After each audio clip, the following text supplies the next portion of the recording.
Sur les 4,5 millions de logements sociaux en France, la région Midi-Pyrénées compte 120 000 logements sociaux et loge 280 000 personnes. Ce parc régional représente 2,6% du parc national. Depuis plusieurs années, les 41 organismes de Midi-Pyrénées ont pris la mesure de l'enjeu et développent une offre attractive sur l'ensemble du territoire régional, avec un rythme d'augmentation du parc de 3,3% par an. Sur les plus de 3000 communes que compte la région Midi-Pyrénées, 856 accueillent aujourd'hui du logement social. En 2005, la crise du logement se caractérisait déjà par une insuffisance d'offres de logements compatibles avec les besoins et les ressources des ménages. Sur les 8 départements composant la région Midi-Pyrénées, nous observions de fortes disparités et l'existence d'une dualité territoriale entre la métropole toulousaine, à fort dynamisme économique et humain, 1 million d'habitants, et le reste du territoire de la région. C'est dans ce contexte régional que la demande s'exprimait à l'époque. Rappelons qu'au 1er janvier 2005, plus de 60 000 demandeurs étaient en attente d'un logement social. À cette crise quantitative venait s'ajouter une crise qualitative, avec une concentration territoriale de l'offre et des produits logements peu attractifs. Fort de ce constat partagé, un accord avait été conclu entre l'État, l'Union régionale, la Caisse des dépôts et Action Logement, prévoyant 4 000 logements sociaux par an. Cet engagement a donné une vive impulsion à une dynamique régionale lancée depuis 2000.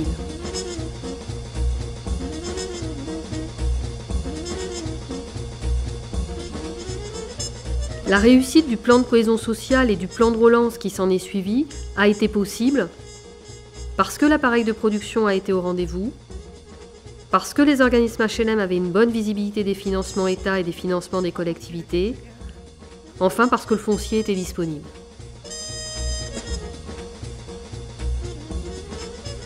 Cette dynamique est indéniable. Pour autant, avons-nous répondu aux besoins? Quels sont les besoins qui restent à couvrir? Quels sont les enjeux auxquels nous devons répondre aujourd'hui? J'habite dans un logement social parce que le loyer est modéré et ça me permet de faire des activités diverses et variées à côté.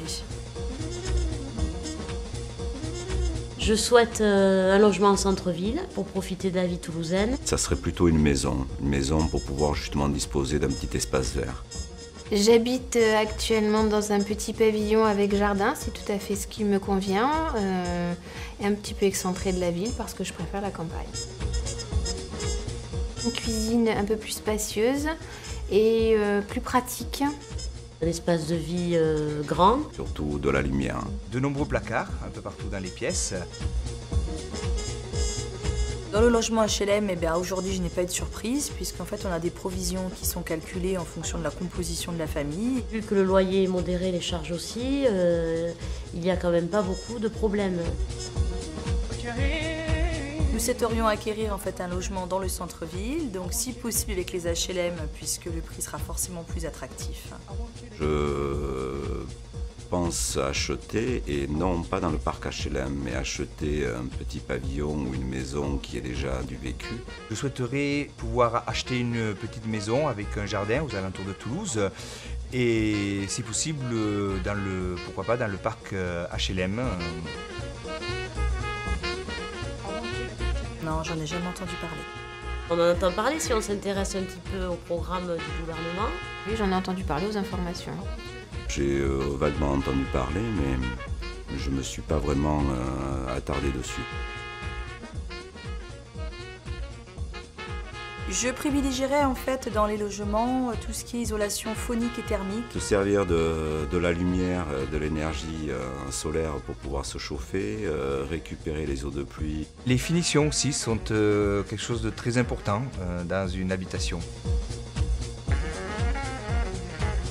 Aujourd'hui, en 2013, un nouveau contrat d'objectifs et de moyens est signé entre le monde HLM et le gouvernement. Il prévoit la réalisation de 150 000 logements neufs et de 100 000 logements à réhabiliter par an. Lors du dernier congrès à Rennes, les conditions à réunir pour mettre en œuvre l'objectif gouvernemental de production ont été rappelées. Depuis, des décisions ont été prises pour le logement social.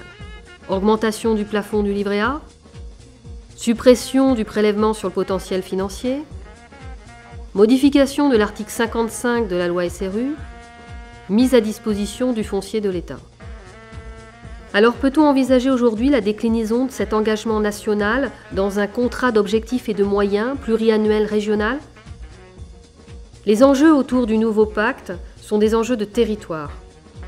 En effet, il conviendra d'intégrer les objectifs dans les programmes locaux de l'habitat et de les partager avec les collectivités locales.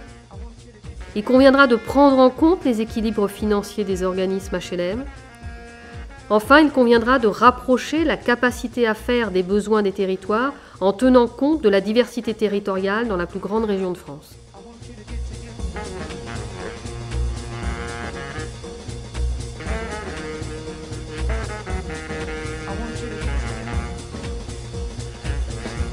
Put your hands together one time. I want you to get together.